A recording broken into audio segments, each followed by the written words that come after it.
Ada Fir'aun yang namanya dihapus, bukan dari satu tempat, dari semua tempat, dari dinding kuil, dari tiang-tiang prasasti, dari daftar raja resmi, dari ingatan kolektif yang orang Mesir jaga dengan sangat serius.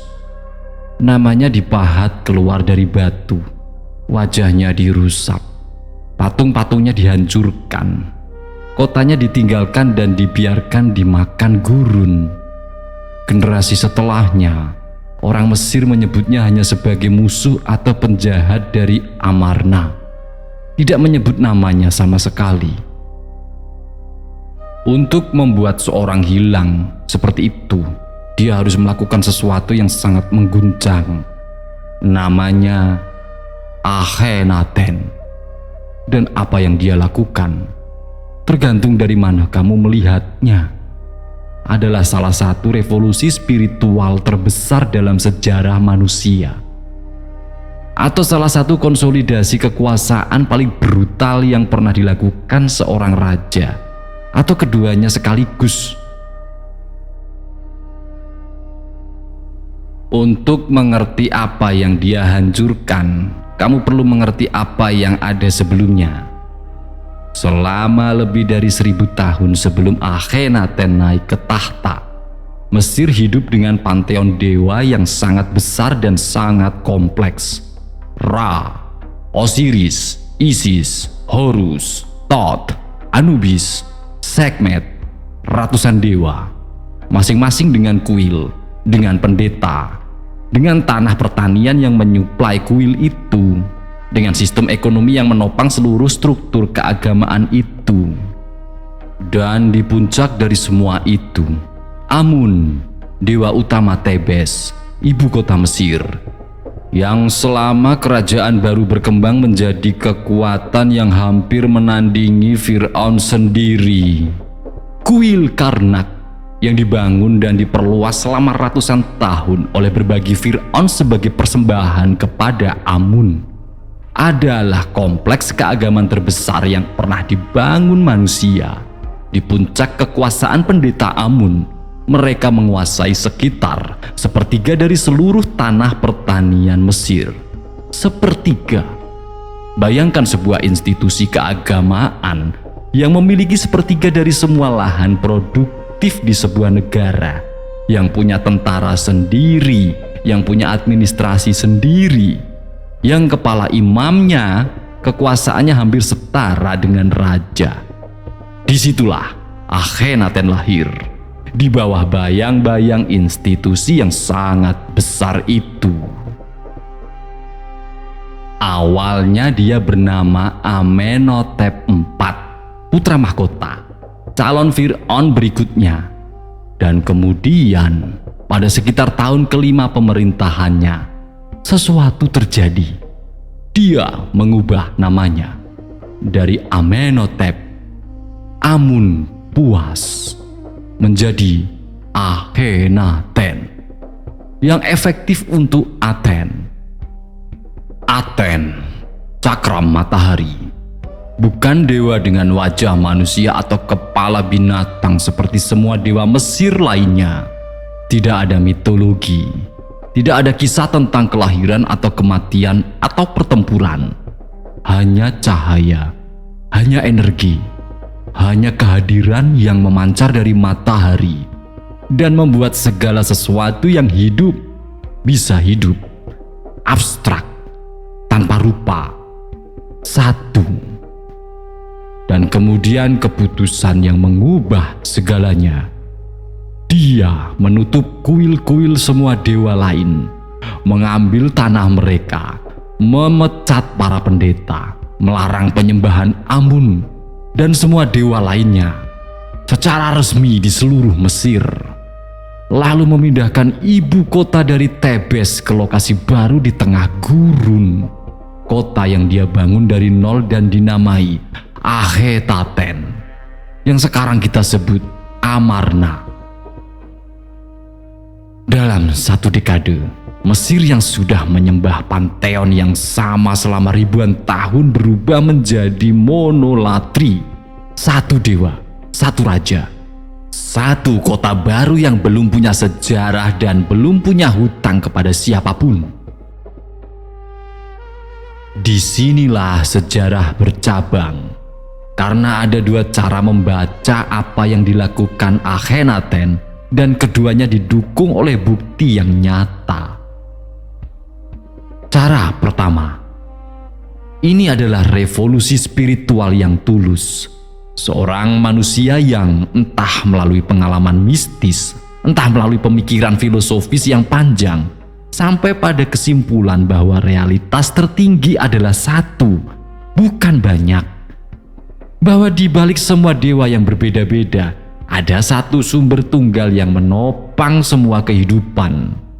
Himne besar untuk Aten yang ditemukan di dinding makam pejabat Amarna adalah salah satu teks paling indah yang pernah ditulis dalam sejarah Mesir. Penuh dengan rasa kagum terhadap ciptaan, penuh dengan kesadaran tentang ketergantungan semua makhluk hidup pada satu sumber energi. Beberapa baitnya sangat mirip dengan Mazmur 104 dalam tradisi Ibrani. Kemiripan yang sudah dicatat oleh banyak ahli dan yang sampai hari ini belum ada penjelasan yang tuntas tentang bagaimana itu bisa terjadi. Cara kedua, ini adalah kudeta ekonomi dan politik yang sangat cerdas, yang memakai bahasa teologi sebagai legitim untuk tindakan yang sebenarnya sangat duniawi.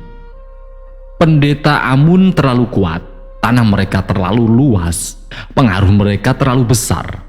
Dan seorang Fir'aun yang ambisius melihat bahwa satu-satunya cara untuk mendapatkan kembali kontrol penuh atas Mesir adalah dengan menghancurkan institusi yang sudah tumbuh melebihi kendali kerajaan.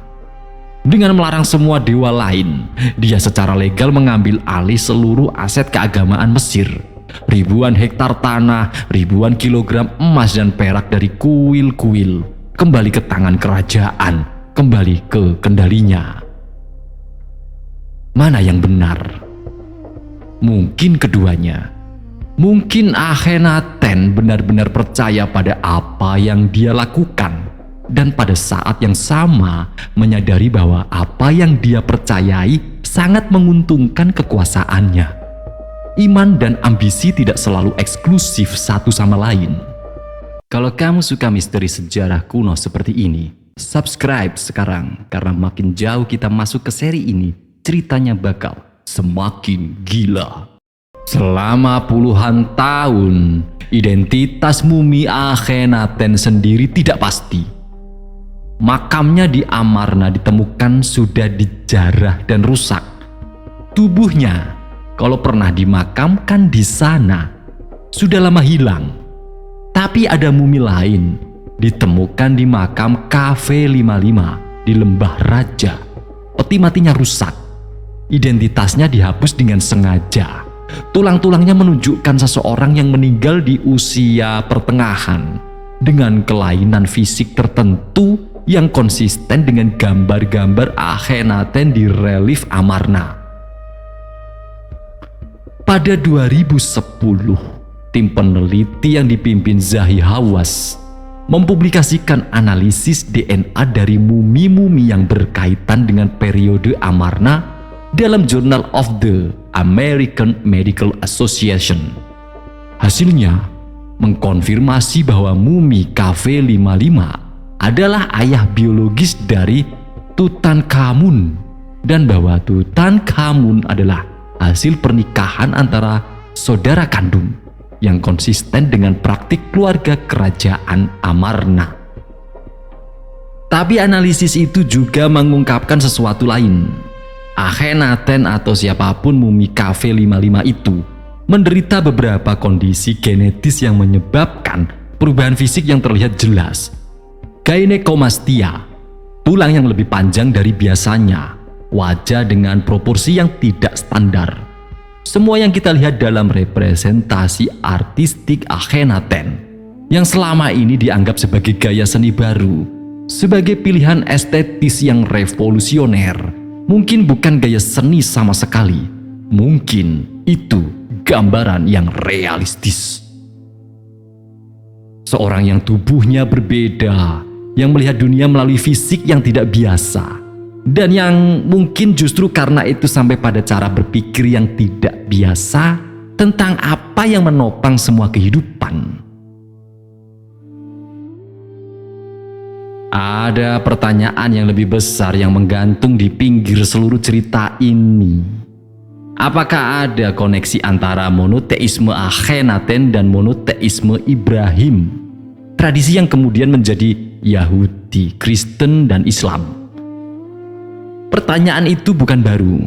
Sigmund Freud di akhir kehidupan, dalam buku terakhir yang dia tulis sebelum meninggal, mengajukan argumen yang sangat kontroversial bahwa Musa adalah orang Mesir, seorang pengikut ajaran Akhenaten yang setelah revolusi monoteistik itu gagal dan dihancurkan, melarikan diri bersama sekelompok orang dan membawa ajaran itu keluar Mesir.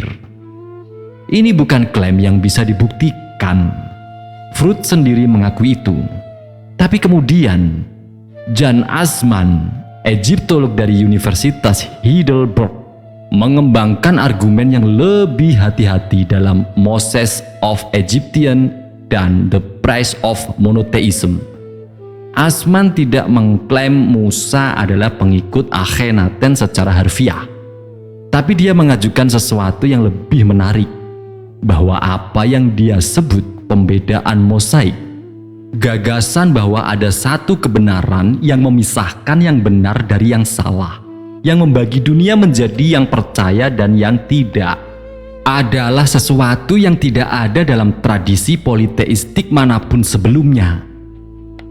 Dan satu-satunya preseden yang bisa kita temukan dalam sejarah yang terdokumentasi adalah Akhenaten, yang untuk pertama kalinya mengatakan bukan hanya bahwa Aten itu kuat, tapi bahwa dewa-dewa lain tidak ada. Itu bukan teologi politeistik yang memilih favorit. Itu eksklusivisme. Pembedaan antara yang benar dan yang salah dalam domain kepercayaan. Dan dari pembedaan itu, baik secara langsung atau tidak langsung, melalui pengaruh atau melalui kebetulan sejarah, lahir tradisi yang sampai hari ini dipegang oleh lebih dari setengah populasi bumi. Apakah itu warisan Akhenaten? Kita tidak tahu. Tapi pertanyaannya tidak bisa diabaikan. Akhenaten meninggal sekitar 1336 sebelum Masehi. Setelah memerintah 17 tahun, tidak ada catatan tentang bagaimana dia meninggal. Yang terjadi setelahnya bergerak sangat cepat. Anaknya, Tutankhamun, yang lahir dengan nama Tutankhaten, gambar hidup dari Aten, mengganti namanya, memindahkan ibu kota kembali ke Tebes, membuka kembali kuil-kuil yang ditutup, mengembalikan tanah kepada pendeta Amun. Dia melakukan semua itu pada usia sekitar 8 atau 9 tahun. Artinya ada yang mengendalikan keputusan-keputusan itu di belakangnya. Dua nama yang muncul paling sering, Ai, mantan penasehat Akhenaten, dan Horemheb, panglima militer. Keduanya pada gilirannya menjadi Fir'aun setelah Tutankhamun meninggal muda, dan keduanya bersama Ramses yang datang setelah mereka melakukan sesuatu yang sangat sistematis, menghapus Akhenaten dari sejarah. Namanya dipahat keluar dari prasasti. Kota Amarna dihancurkan, batunya dibongkar dan digunakan untuk membangun kuil Amun. Daftar raja resmi melompat langsung dari Amenhotep III ke Horemheb. Seolah 17 tahun Akhenaten tidak pernah ada. Orang Mesir menyebutnya si penjahat dari Amarna. Dan selama 3000 tahun tidak ada yang tahu namanya. Akhenaten ditemukan kembali oleh arkeologi modern. karena kota yang dihancurkan itu menyimpan lebih banyak dari yang orang yang menghancurkannya sadari. Tablet Amarna, korespondensi diplomatik yang ditemukan oleh seorang perempuan di sana pada 1887, memberi kita jendela ke dunia yang hampir berhasil dihapus. Dan dari sana, perlahan, gambar seseorang yang sangat kompleks mulai terbentuk. Revolusioner atau tiran, mistikus atau politisi, nabi atau oportunis. Mungkin pertanyaan yang lebih jujur adalah ini: apakah dua kemungkinan itu benar-benar saling eksklusif? Sejarah dipenuhi oleh orang-orang yang kepercayaan terdalamnya dan kepentingan terbesarnya kebetulan menunjuk ke arah yang sama, yang reformasinya, apapun motifnya, mengubah dunia, yang warisannya jauh melampaui apa yang mereka niatkan atau bahkan bayangkan. Akhenaten memerintah 17 tahun, namanya dihapus selama 3000 tahun, dan pertanyaan yang dia tinggalkan tentang apakah realitas tertinggi itu satu atau banyak, tentang hubungan antara kekuasaan dan kepercayaan, tentang apa yang terjadi ketika seseorang memutuskan bahwa dewa-dewa yang dipercaya semua orang adalah salah. Pertanyaan itu tidak pernah selesai. Ia hanya berganti nama dan berganti bendera dan berganti bahasa, tapi tetap pertanyaan yang sama.